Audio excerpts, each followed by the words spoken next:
बसने आम्ही प्रवास करत होतो. रात्रीचे 3 वाजले होते. त्या रात्रीच्या अंधारात असे घडेल असा कधीच विचार नाही केला. पण तिला अरे आता आमच्यात असे घडले. पण तिला आता छान वाटत होतं.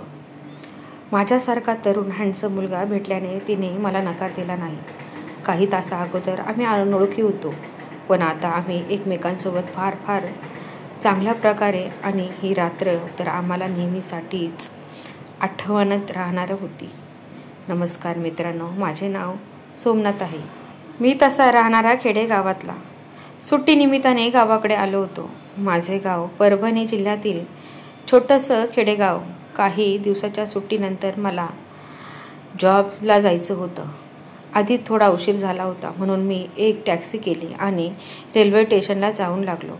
पण मधात फार मोठी ट्रॅफिक जाम मिळाला आणि तो दूरवरपर्यंत ती ट्रॅफिक जाम होती. आता आम्ही मध्येच फसलो होतो. त्यामुळे बाहेर पण निघू शकलो नाही. जवळपास 1 तास तिथेच गेला आणि तसं तरी मी स्टेशनवर पोचलो.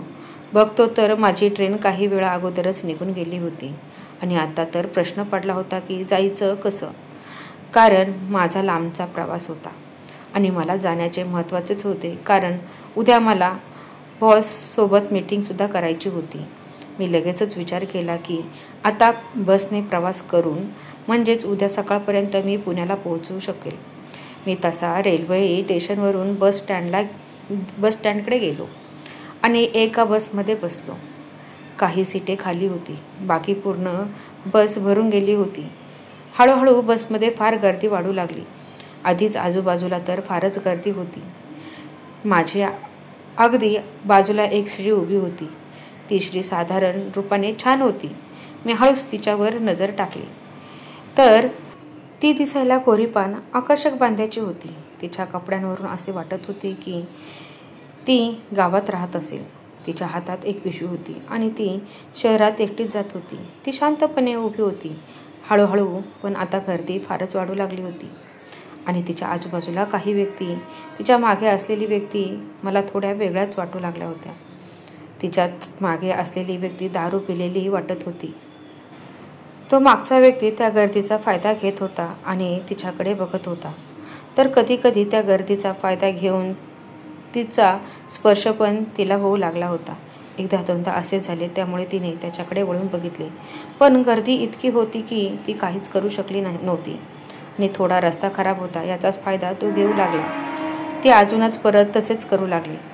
तिने फार रागाने त्याच्याकडे पाहिले. प्यालेला पण त्याचा असर काहीच झाला नाही आणि तो परतच त्या गर्दीचा फायदा घेऊ लागला.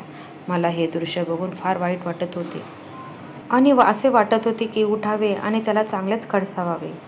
पण मी तसं करू शकलो नव्हतो आणि अजून एकदा त्याने तसा वेगळाच प्रकार केला म्हणून मला फारच राग आला. मी उठलो आणि त्या स्त्रीला म्हणालो, तुम्ही इथे बसा, मी उभा राहतो. ती माझ्याकडे बघू लागली. तिला समजलं होतं की तो व्यक्ती तिच्यासोबत जसे चाळे करत होता ते मी बघितलं होतं आणि मग माझ्या सीटवर जाऊन बसली. आता मी उभा होतो आणि ती बसल्यानंतर त्याची वर्तणूक बदलून गेली. ती म्हणाली, तुमच्यासारखे फारच कमी व्यक्ती असतात जे आपली जागा दुसऱ्यांना देऊन स्वतः उभे राहतात. नाही तर त्या व्यक्तींसारखे लोकसुद्धा जे गर्दीचा फायदा घेऊन आता आमचे बोलणे होत होते. काही वेळानंतर आमचे बोलणे चांगल्या प्रकारे होऊ लागले. म्हणून मी तिला विचारले, तुम्ही एकट्या कुठे चालल्या आहात? तर ती म्हणाली, मी आपल्या मोठ्या बहिणीकडे चालले आहे. आपल्या नवऱ्याचे घर सोडून आले आहे. मी तिला याचं कारण विचारले तर म्हणाली, माझा नवरा दारू पिऊन मला नेहमी त्रास द्यायचा. तसंच मला मारायचा सुद्धा. मी फारच दिवस त्याच्या या गोष्टीला सहन केला. पण दिवसेंदिवस त्याच्या या गोष्टी वाढू लागल्या आणि आता मला त्याची वागणूक सहन होत नाही. आज सकाळी तर त्याने हद्दच पार केली. तो खूप दारू पिऊन आला आणि माझ्याकडे पैसे मागणी करू लागला. मी नाही दिले म्हणून तो माझ्यावर धावत मारायला लागला. मी कशीबशी मी त्याच्या तावडीतून सुटले आणि त्याला सांगितले, आता मी तुझं तोंडही पाहणार नाही. म्हणून आता मी हे घर सोडून आले आहे. कारण नवऱ्याचं प्रेम कधीच मिळालं नव्हतं. तसंच तो नेहमी भांडण करायचा आणि मी कामाला जायचे तर तो माझे पैसे पूर्णपणे घेऊन घ्यायचा. त्याच्याकडून मला काहीच मिळत नव्हतं. म्हणून मी त्या त्रासातून आता ते घर सोडलं आणि आता मोठ्या बहिणीकडे चालली होती. तिथे राहून काही काम करणार गावाला, कारण गावात राहावे तसे काम मिळत नव्हते. ती बोलायला फार छान वाटत होती आणि तिच्या बोलण्यावरून ती स्वभावाने सुद्धा खूपच समजूतदार होती. कधी कधी कुणी व्यक्ती तर फारच चांगला असतो असं सुद्धा तिच्या आयुष्यात फारच संकट येत होती आणि तिच्यासुद्धा आयुष्यात फारच संकट आलं होतं. आता रात्र होऊ लागली. बसवाल्याने बसच्या लाईट बंद केल्या. आम्ही मागच्या शीटवर बसलो होतो. त्या रात्रीच्या अंधारात ती माझ्या शीटवर बसली होती आणि आम्ही त्या रात्री एकमेकांसोबत बोलत होतो. त्या शांततेच्या वेळी ती आपल्या आयुष्याच्या अनेक गोष्टी सांगत होती आणि त्या गोष्टी ऐकून मला तर फारच वाईट वाटत होतं. काही तासातच आमची फार चांगली ओळख झाली आणि ती या प्रकारे मला आपल्या गोष्टी सांगत होती जणू मी तिचा फारच जुना मित्र आहे. तिचे राहणीमान जरी साधारण असले तरी तिचे विचार फारच चांगले होते आणि हळूहळू त्या अंधाराच्या रात्री आमचे अजूनच बोलणे वाढू लागले. मी सुद्धा तिला आपल्या बाबतीत सांगितले. मी 24 वर्षाचा तरुण आहे आणि मी शहरात एका चांगल्या कंपनीत नोकरीला आहे. तिकडे मी एकटेच राहतो आणि अजून माझे लग्नसुद्धा झाले नाही. त्यानंतर एक बस एका ठिकाणी काही वेळासाठी थांबली. मला भूक लागली होती, त्यामुळे मी खाली उतरलो आणि तिला सुद्धा चालायला सांगितलं. मी नाश्ता घेतला आणि तिला सुद्धा जेवायला आग्रह केला. ती काही म्हणाली, मला नको आहे, पण तिच्या चेहऱ्यावरून असं वाटत होतं की तिला सुद्धा खूप भूक लागली आहे. मी म्हणालो, फार वेळ झाला आहे, आपण काही खाल्लं नाही, आता गाडी काही थांबणार नाही, उद्या सकाळीच आपण उतरू. असे बोलल्याने तिने माझ्यासोबत नाश्ता केला. तिच्या खाण्याच्या पद्धतीवरून वाटत होते की तिला फार भूक लागली आहे. नाश्ता केल्यानंतर ती मला पैसे देत होती, पण मी ते पैसे नाही घेतले. आम्ही दोघांचे सुद्धा बिल मीच पेड केले. मग आम्ही बसमध्ये जाऊन बसलो. त्यानंतर ती म्हणाली, तुम्ही काही तासाअगोदरच मला भेटलात आहात, पण तुम्ही माझी फारच मदत केली आणि एक प्रकारे तुम्हाला माझी काळजी होत आहे असे मला वाटत आहे. पण माझा नवरा आहे की त्याला कधीच माझी काळजी वाटली नाही. कधीच बायको म्हणून त्यांनी मला समजलं नाही आणि मिळाले तर मला फक्त त्याच्या बोलण्यावरून स्पष्टपणे समजून येत होते की तिने आपल्या नवऱ्याच्या घरी फार दुःख उपभोगले आहे. आता तर आमचे बोलणे फारच सविस्तर होऊ लागले. आता आम्ही एकमेकांना ओळखल्यासारखंच आमचा दुरावा थोडा दूर झाला होता. ती माझ्यासोबत जरा जवळच आली होती आणि माझ्याकडे बघून बोलत होती. तिने आपल्या बाबतीत फार गोष्टी मला सांगितल्या. ती आपल्या आईबाबांसोबत गावात राहते. तसेच तिने आपल्या आयुष्यात फार दुःखाचे दिवस बघितले होते आणि माझ्याकडे बघून बोलत होती.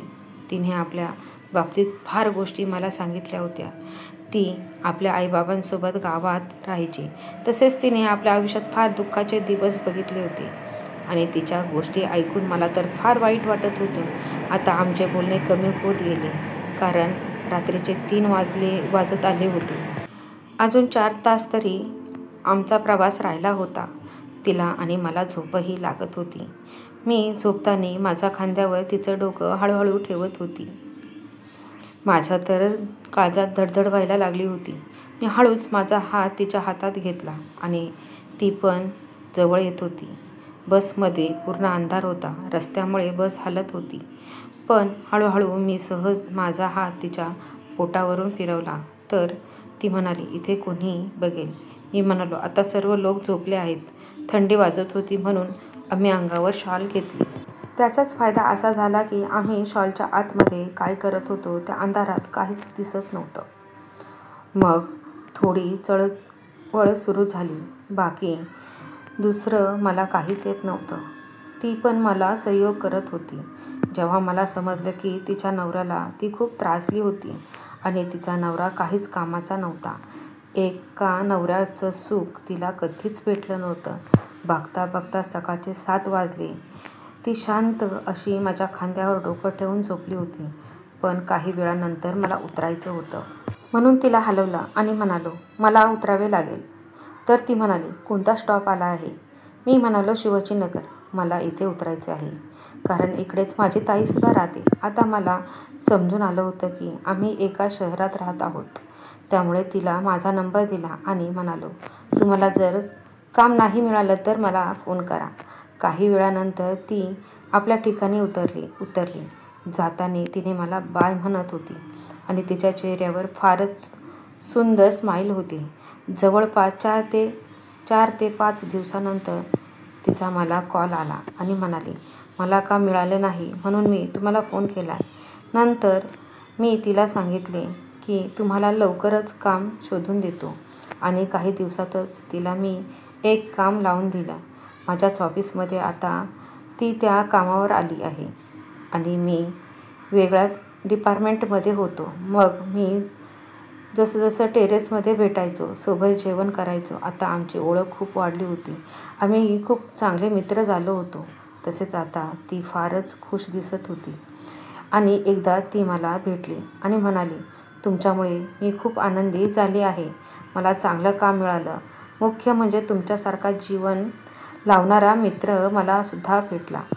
तिला बघून आणि तिचे ते ऐकून तर मला अजूनच चांगलं वाटलं होतं, कारण तिच्या चेहऱ्यावरचा आनंद पाहण्यासारखा होता.